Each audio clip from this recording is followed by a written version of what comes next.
Divine. So today, I'm going to give a quick tutorial nitong mga press-on gel manicure. Sobrang sikat ngayon nitong mga press-on gel manicure na to. And it's really convenient kasi hindi mo na kailangan pumunta ng salon every time na may sira na or nawala na yung mga color ng nails mo. You can do it on your own. Tapos ang tagal ko na rin na hindi nakapaglagay nito. And I'm so excited to put this on and to show this with you guys. So without further ado, let's get into the video.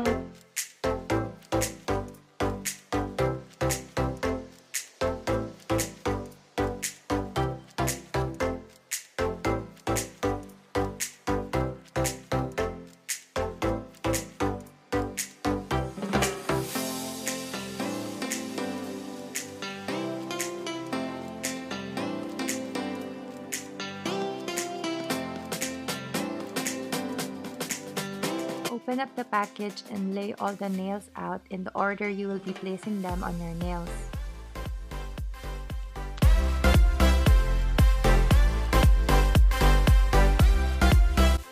So ito yung mga laman niya. Meron siyang cuticle pusher and nail file na kasama na sa loob and a prep pad.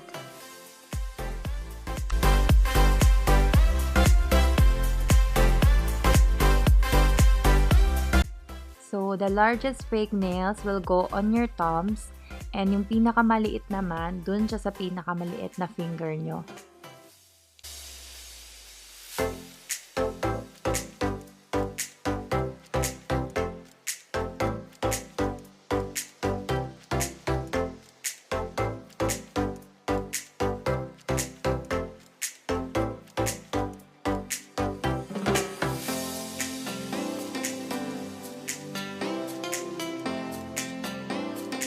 Make sure na komportable kayo doon sa fit ng real nail nyo. And you can use a nail file para i-shape nyo yung nails nyo para sumakto siya doon sa fake nail.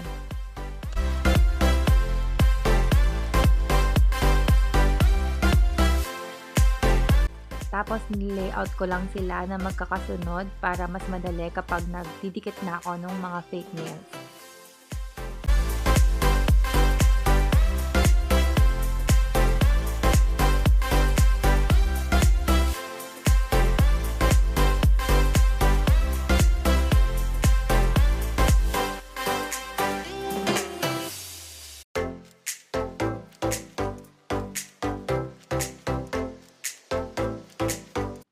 Use a nail file to give your nails a good smooth edge.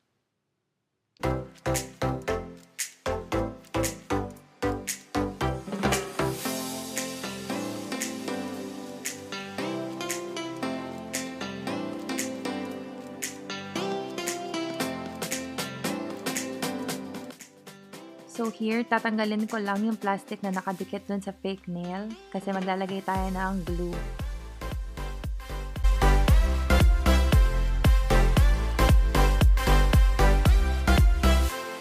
Then, I'm just putting the glue on my real nail. You can also put the glue in the fake nail, pero ako, I prefer putting it on my real nail. And please don't mind my dry skin. I'm so sorry.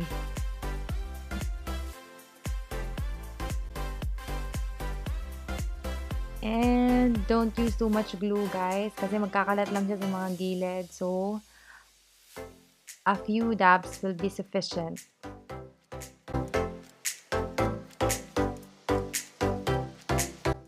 And guys, you need to push back your cuticles like this. You don't need to cut it, but you need to push your cuticles. So this step is really important kasi magmumukhang natural yung nails. So this is the example. As you can see, guys, my middle finger is more natural looking dun sa index finger ko. And that's because I pushed back my cuticles. So we will move on to putting the glue in my ring finger again.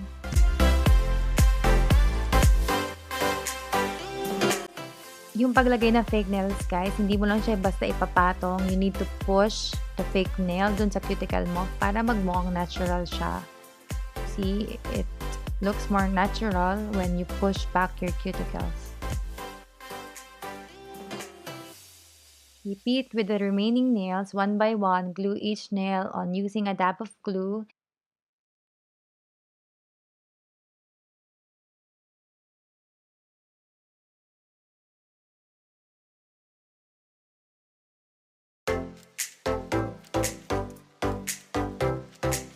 And remember to press the nail for 10 seconds to make sure they are sealed tight against your real nails.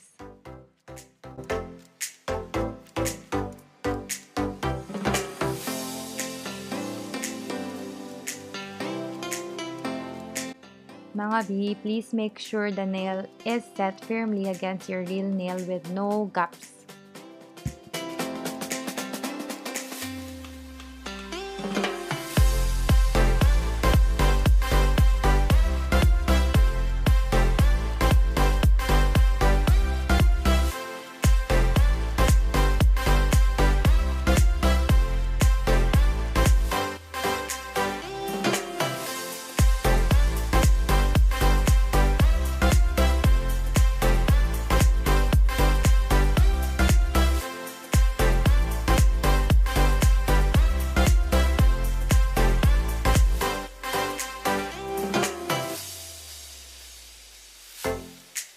So that's basically it. I'm done with my nail. Sobrang dali lang niya and very convenient. Ayan siya. I hope you enjoyed watching this video, guys. And if you do, please don't forget to click the thumbs up button down below. Thank you so much for watching. I hope to see you on my next video. Bye!